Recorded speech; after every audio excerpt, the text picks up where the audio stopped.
Hey guys, welcome back to Parkitect. In today's episode, I'm going to do something a little different with my diorama challenges. I didn't expect to turn in an entry this month for the Coaster View diorama, so I'm just going to show you a showcase of my map because I didn't record any time-lapse.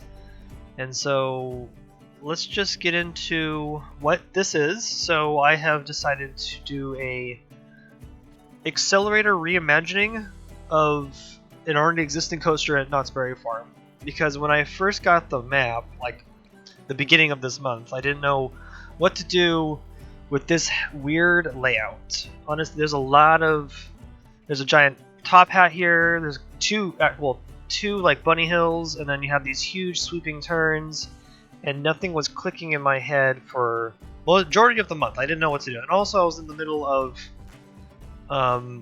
Battle of the Builders competition that's going on, and then I was also busy with some American Adventure shenanigans, and then it finally hit me. The inspiration was to do an Xcelerator like reimagining, and then now I'm here with an already finished product. So I'm just going to show you some just close-up details. So to just start off with what would make more sense would be probably just down here, because the park entrance of the park I think is in here. So this is my gas station, Astro's service station. Oh yeah, before I continue to forget, this is all done in, those are the two mods are used, is Construction Anarchy and Freedom 2K. Everything is vanilla assets, because I felt like, I was like, can I just do this in vanilla instead of, just going mod crazy? And I was surprised that I can get something pretty realistic in a sense of this nature, because honestly, making a realistic coaster has not been my strong suit.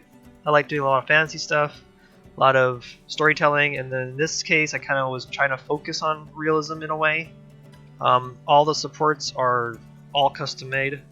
I think these are these are medieval pillars with cylinders, and like the brackets at the bottom of the footers are the steampunk pipes.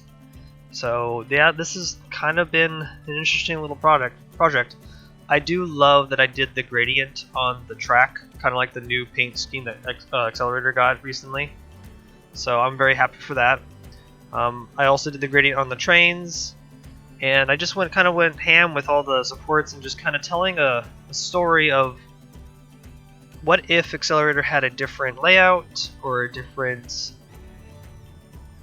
maybe at a different park. Who knows? This might not be at Knott's Berry Farm. This could be somewhere else. So, so here's the station. The entrance area is a diagonal entrance, even though the entrance to the right actually sits underneath this, what's this called? Transfer track. Because I couldn't find a way to hide the sign.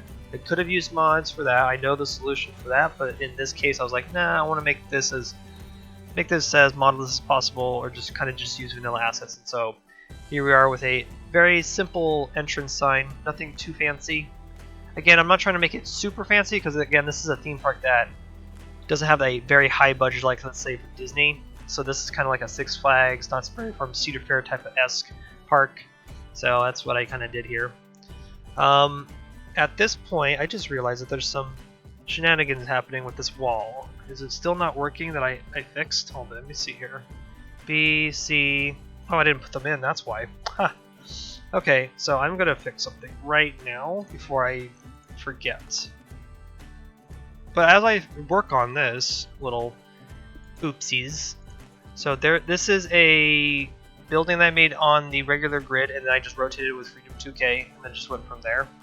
So that was fun. Oh, I should put those there. Oh, okay, that's why this is having issues. So let's do this one here too.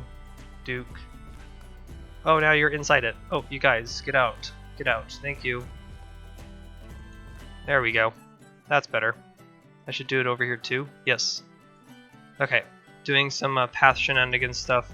Building on diagonals and having paths in the way really just messes things up. I didn't realize how crazy that is, but okay, that's fixed.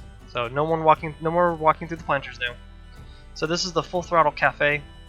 Very 50s-esque. I kind of copied one of the restaurants at Knott's Berry Farm. So this is the cookie, and then just shapes and regular border stuff, and then built it on diagonal, and I just finished up the sides of it to kind of match the side of the diorama, and then Voila. I'm glad I put this in because in the longest time when I was working on this project, which I started only about, I think, 5 days ago, this was just forest. I'm glad I put it in because it gives an interest to the ride, and it's kind of tells that this is the miniature land of Xcelerator, so this is the 50s area, and then I kind of went from there. Let's just close up on the station a little bit. Station was fun. I wanted to chop up the design of roofing because I felt like having one giant rectangle of the same roof kind of looked boring and not interesting enough, so I kind of chopped it up, and then that's where it is at this point.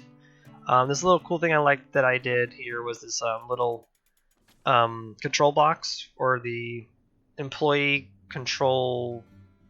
Oh no, not lobby. It's booth.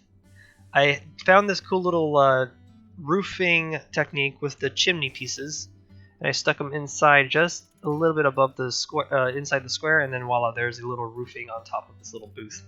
I think that was pretty neat and quite fun to use pieces in different ways. I use a lot of pieces in different ways this round. I found some new uses for things. For example, all these lamps here are all custom made. So they're made of the pipe pillars from the steampunk set with a peppermint on the floor and with another peppermint on top to finish the cap next to the globe lamp.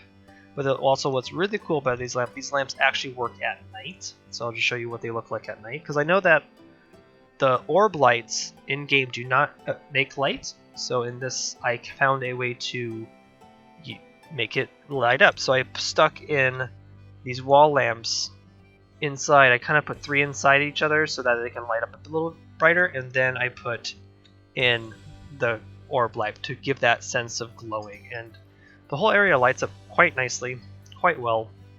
I quite enjoy it, and this worked out pretty well. I'm quite proud of that little achievement.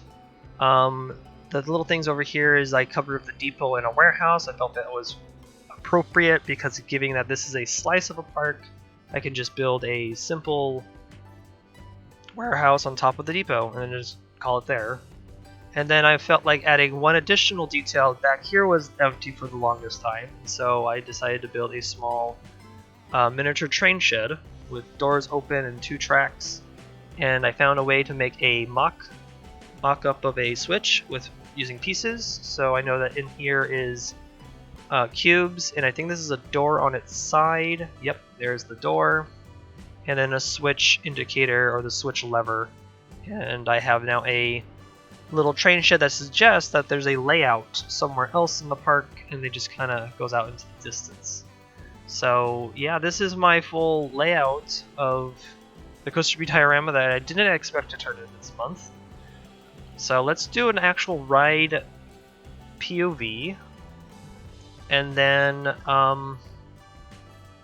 yeah, I might just talk randomly about some things, but maybe not. No, I'm just gonna leave you guys here and let this ride out. So I'll see you guys in the next hopefully American Adventure episode and other things like that. And I want to thank my Patreons for the continued support.